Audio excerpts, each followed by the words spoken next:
If you are planning to buy a home in Fairfield County this year, you are stepping into one of the most competitive and misunderstood real estate markets in the entire Northeast. I'm Todd Auslander, partner of the Auslander Kasindorf team, and over the last 25 years and more than 1,500 transactions, I've seen buyers make the same expensive mistakes over and over again. Mistakes that cost them tens of thousands of dollars or cost them the house entirely. The good news? Every single one of those mistakes is avoidable with the right information. Today, our team is breaking down the 5 things you absolutely must know before you start looking in towns like Stamford, Norwalk, Greenwich, Wilton, New Canaan. This isn't a sales pitch.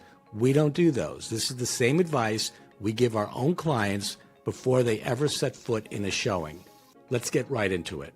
Number 1. Inventory is still the story, but it's more nuanced than the headline suggests. I'm Jeannie Kasindorf.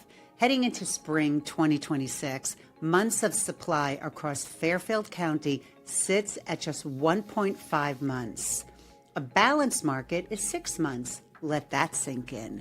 We are less than a quarter of the way to balanced, and that's been true for several years running with no meaningful relief in sight.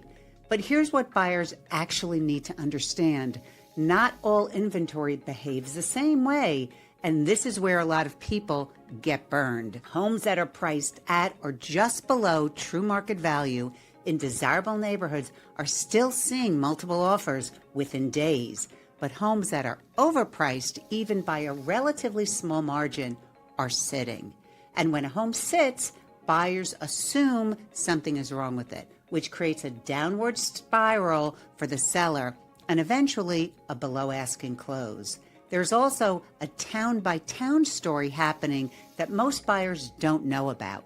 Norwalk, which saw the most modest price growth in 2025 compared to the surrounding towns, is now positioned as one of the more compelling opportunities in the county heading into the spring. Strong commuter access, relative affordability, and ongoing development are all pointing in the same direction. Meanwhile, inventory in places like Wilton and Stamford at the right price point is getting absorbed almost immediately.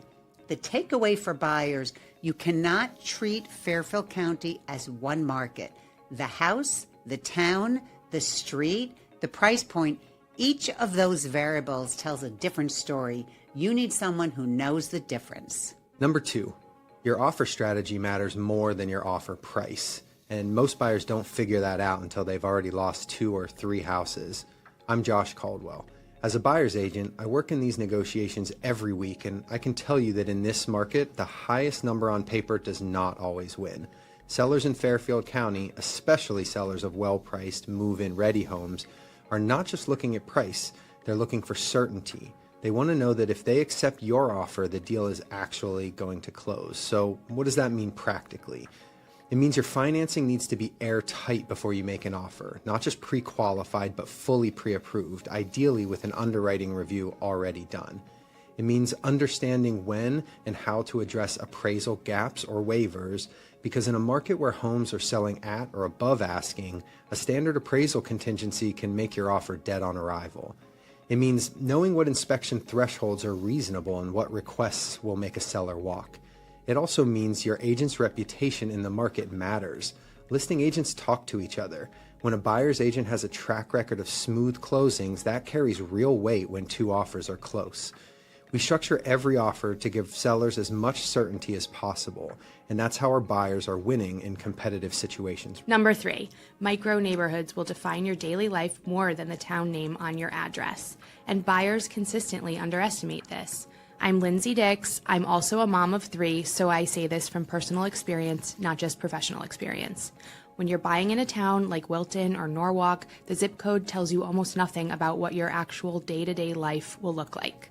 The distance from the elementary school, the drive to your train station, whether your street feeds onto a main road or a quiet cut through, these things will affect you every single day for as long as you own that house. Before you fall in love with a house, drive that commute at 7:30 in the morning on a Tuesday. Sit in the school pickup line. Walk to whatever you think you're going to need to walk to. Because the house you love at 2 p.m. on a Sunday can feel very different by Wednesday morning. This is also why online search tools will only take you so far. That local knowledge is what you're really hiring us for. Number 4, the hidden costs of moving up and why timing is everything. I'm Joe Suma. A significant portion of the buyers we work with are already Connecticut homeowners looking to move up. And the single biggest mistake I see in these situations is not having a clear financial bridge strategy before you start looking. Here's the problem. In a low inventory market, you can't always control when the right house appears. And if you haven't thought through what happens when it does, how you're going to fund the purchase before your current home sells, whether a rent-back agreement is an option, whether bridge financing makes sense for your situation, you will be forced to make one of two bad decisions. Either you rush the sale of your current home and leave money on the table, or you let the house you want go to someone who is better prepared. We work through these scenarios with every move-up client before they ever seriously start looking for homes. What does your current home realistically sell for right now? What's your timeline to close? What does your lender say about carrying both properties, even temporarily? Having these answers before you need them is what separates the buyers who win in this market from the ones who get stuck watching someone else move in. Number 5, and this is the one I feel most strongly about. Who represents you is the single greatest leverage point in this entire process. People sometimes ask me what's changed in 25 years of doing this. And honestly, the market has gone through cycles up, down, frenzied, slow. But one thing has never changed. In a negotiation, the experience and reputation of the person across the table from the listing agent matters enormously. The listing agent is not neutral. Their job is to get the best outcome for their seller. Your agent's job is to protect you, and to do that effectively, they need to know this market, they need to know how to structure a deal under pressure, and they need to have the kind of reputation that makes other agents want to do business with them. At the Auslander Kasindorf team, we have been doing this for 15 years together, and I have personally been in over 1,500 transactions. We're not here to impress you with our numbers. We're here because we genuinely believe that most buyers in this county are making decisions without the information they need, and that's what we're trying to change. If you're planning a move in Fairfield County, whether that's this spring or a year from now, reach out using the link in the description. The first conversation is just that, a conversation. No pressure, no pitch, just honest advice about the market, what it looks like for your specific situation. Hit subscribe for more Fairfield County real estate truth, and we'll see you in the next one.